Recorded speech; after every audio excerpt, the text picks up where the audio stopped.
Hello, everybody. Good evening. My name is Reggie Swinton Jr.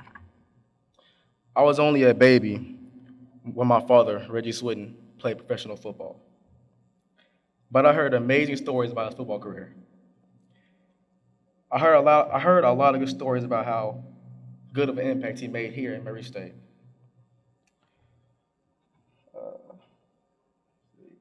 Growing up, I always loved the game of football. Because of my dad, football has always been a big part of my life. He never forced me to play football growing up. He let me play whatever I wanted to play, basketball, baseball, whatever I wanted. But growing up around my dad, football has become a very, very big part of my life. To my dad, it always seemed like I never paid attention to how good he was at football. I always bashed him about how he sucked, how I was better than him, you know. But little does he know, in my free time, even to this day, I go watch his highlights on YouTube as much as I can as motivation for me. I'm following the same career path as my dad in football. I played college football at Jackson State University. I'm gonna walk on there just like my dad. He walked on here to Murray State, and I'm hoping to make the same impact there as he made here. For motivation, I watch his videos all the time, as much as I can, so I can have my name called like he used to be here. Hopefully, I wish to play professional football like my dad someday and have one of these events like he has right now. I just want to say it's a blessing to be able to stand up here and congratulate my dad for his success and for everything he's done. He's a great person, makes a good impact in Arkansas and sports in general. And I just want to say thank you for letting me be here today. And I'd like to pass it over to my brother Ryan. Hand it off. That's a hard act to follow right there. First off, I want to thank God for just us being here. And I want to thank Murray State for letting a 5'11", 163-pound kid play here. You are a great inspiration. You might not know it, but you are a bright light in our life and the kids that you coach's life. Your journey has been amazing. You are a adversity killer. You've been through more than I can imagine, and look where you are now, being inducted for the second time into the Hall of Fame. I love you so much that it's hard to even understand. You are the greatest father that I could have. It might not show on the exterior, I make it hard for you, but on the inside, you are the greatest. Your impact in the community back home in Arkansas, he has the greatest program in Arkansas, Little League, AAU football. Nobody can touch him. He'll let you know that. He's not shy, very big-headed, but there's a reason why, because he's built like that. He is that guy. And you are wonderful, man. Come on, don't cry, because then you're going to make me cry, and I'm not even getting inducted.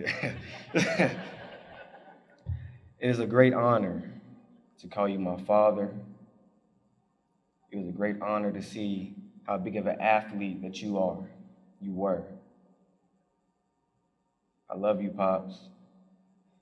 You are the man. Come on up here, man. Come on. I love you.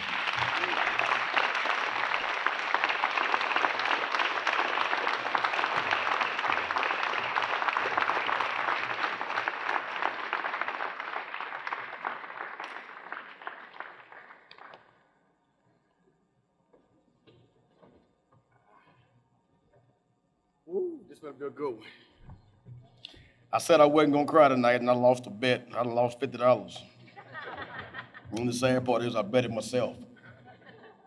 Oh, first of all, I want to thank Dave Winder and the committee for getting me into this Hall of Fame. I want to thank the Miller family that took care of me when I got here. A young kid from Arkansas that didn't know nothing about a different city or state. The Miller family, Mr. and Mrs. Miller, did a great job in taking care of me. Dr. Stout, I have asthma really, really bad. And when I was here, he made sure I could breathe so I could play. My wife, sitting right here, been with her 22 years, getting her doctoral degree right now at Jackson State. She just drove in and got to leave right back and go back for class tomorrow. And my two boys, love y'all. I got two kids not here. My mother and father, please stand up. My mother and father, please stand up. Without those two, I don't know where I would be. Those two are such great people and great parents. And my stepfather, I love him because, you know, he was there for me at 11 years old. He's still there for me today. And he was that man that was like my father that helped raise me. My Uncle Michael, please get up. My Uncle Michael, guys, listen. When I didn't want to do nothing, when I left Murray State and I kept on getting cut, and I'm gonna tell you all those stories, that man right there, he kept pushing me. Don't give up, nephew. You're not made to give up, nephew. You keep going. And that man helped me. My teammates, all my teammates that are here, please stand right quick. All my teammates.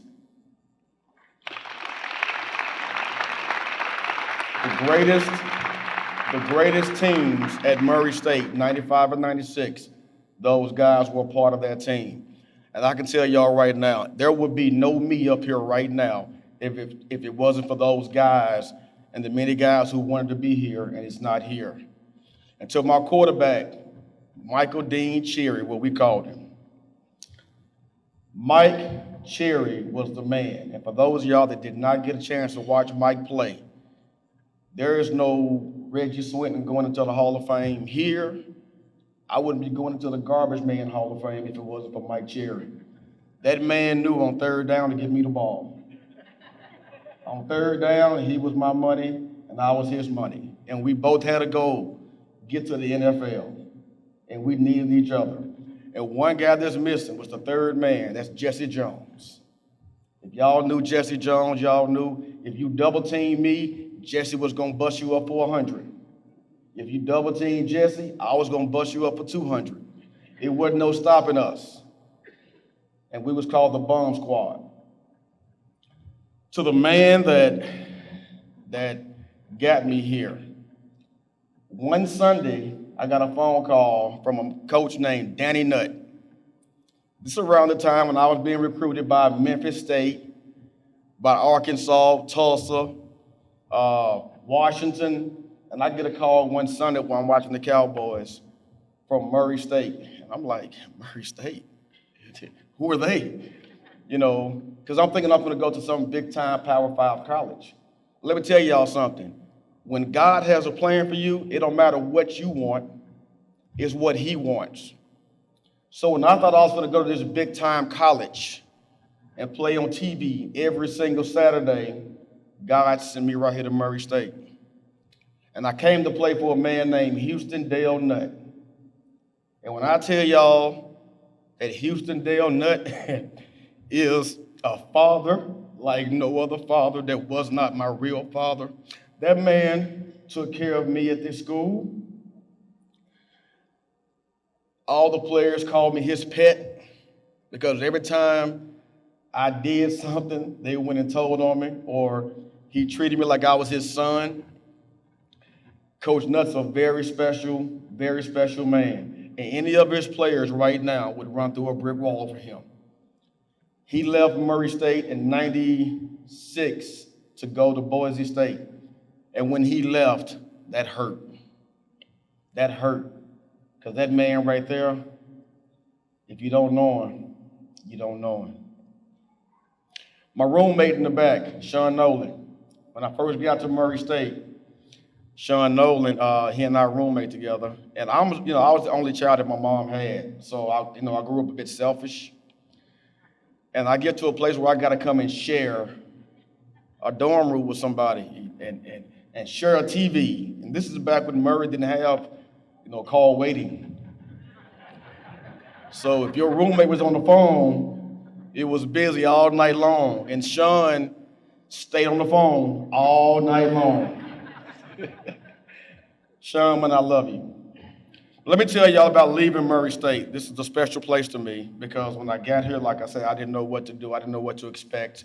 But like Coach Nutt would always say, these are the best days of your life and you don't even realize it. And when you get grown and you start to have kids and you get grandkids and you got bills and you start to realize those were truly the best days of your life because you didn't have no responsibilities. All you had was school and football. What a dream, what a dream. And I walked on at Murray State. When I passed the ACT test late, nobody could offer me. And Murray State said, come on, we want you. Every other school backed off of me. So it was Murray State or McDonald's. So I think I'm gonna go to Murray State. And I came here and look where it's got me, into the Murray State Hall of Fame. Leaving Murray State, I had a hard journey. I was cut by 9 different teams, and I was traded twice. But I had a dream to play in the National Football League. And wasn't nothing gonna stop me. Went to the Jacksonville Jaguars, got cut. The next year I'm in Canada for 2 teams, got cut. Go back to Arkansas. I go to the XFL, the fastest receiver, I got cut. Go back to Arkansas, Arena Football 2, you get paid $200 a week. Got cut. Got me a job because Ryan was born. The 5th game of the season, they bring me back in.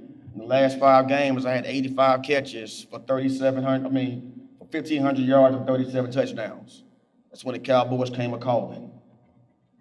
I get down to the Cowboys, and I'm down there in the last cut, and I'm like, oh, here we go again. And I walk in the building, and my stuff was still hanging in my locker. And all because I didn't give up on my dream. Somebody said, you were good enough. Come on, let's play for the Cowboys. And after playing for the Cowboys, I was 7 votes away from making the Pro Bowl my first year. Come back my second year, had a decent season. My third year, Bill Parcells come in. He traded me to Green Bay. I don't like cold weather. Was in Green Bay for about 10 days. This was my first time I got cut, and I was happy. They came in the room, and they was like, hey, a guy got hurt yesterday, so we got to, cut you to bring in somebody else. And the first question I asked was, what time does my flight leave? I got up out of Green Bay. I fly back to my house in Dallas. I get a call from the Detroit Lions. It's cold, but they got a dome, so I can deal with that. So I get to Detroit. This is a funny story. So when you're a Cowboy, no matter what your record is, they still gonna cheer for you. I get to Detroit, and the first game I played was against the Cowboys. It's the first quarter, and we getting booed. And I'm like, what is this? They said, get used to it. It's Detroit. We don't win here. Get used to it. I said, wow, time to start playing for a paycheck then. So I'm in Detroit for 2 years, come back 2005, signed with the Houston Texans, #1 in the preseason, the punt return and kick return. I even scored on Charles Woodson, and they cut me. I get picked up by the Cardinals, which was my last year, second game of the year. I hurt my toe, and I had to retire after that season.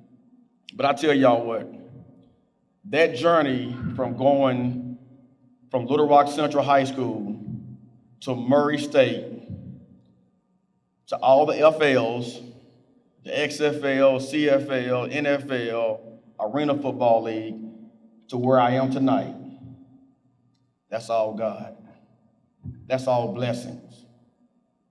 And I appreciate my journey, because like my boy said, I tried my best to be examples for them. I tried my best to be examples for a lot of kids. I have a youth football league back at home where I mentor and I coach kids. And this is the 10th year of my program. And in my program, in those 10 years, right now, as we currently stand, I have 11 kids that played in my youth program that's now playing college football. One at Oklahoma, one at Louisiana Monroe, of course, my son at Jackson State, and I currently have 6 more that's in high school right now with offers. That's because I'm trying to put something in these kids. And I'm trying to get some of those kids to Murray State, because some of these kids are awesome, and I want to see my school win. I don't like this 1-8 record or 1-9 record. We way better than that. And so I want to pour back into my university because you all poured into me. And so I thank you all for coming out tonight. I thank the Hall of Fame. I thank all my teammates and committee. We got to get Ronnie Merritt in this Hall of Fame. That's the best linebacker in Murray State history. And now that I'm in, we got to get a Ronnie in. With that being said, thank you all. Thank you so much. I love it. I love Murray State. Anytime y'all need me back, just give me a call. Go Racers.